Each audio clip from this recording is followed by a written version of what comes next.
في مرض انتشر في آخر فترة اسمه تاكو سابو. المرض ده اسمه غريب جدا بس هو يخض حقيقي.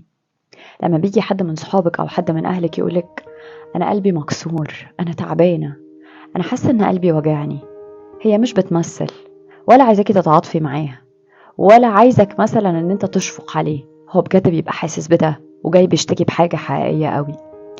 والمرض ده علشان يكتشفوه أخدوا بعض من الناس وعملت عليهم دراسة بأشعة الإيكو واكتشفوا المرض التاكو سابو ده.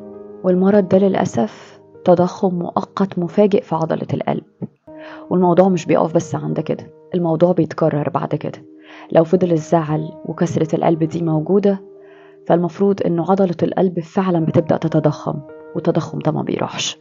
فلما حد يجي يقولك انا تعبان، انا حاسس ان قلبي وجعني، ما تفتكرش ان هو بيمثل، هو بجد محتاج مساعدة، وبجد هو بيبقى تعبان قوي في الوقت ده، فاسمعه وطبطب عليه.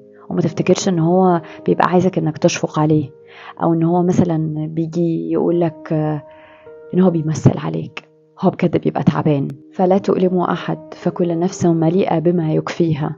فما تستغربوش ابدا من الموت المفاجئ ولا الناس اللي بتروح فجأة، لما بجد بجد بتبقى نايمة زعلانة او تعبانة او موجوعة وما تقومش تاني. فخففوا على بعض، احنا جايين الدنيا شوية وماشيين.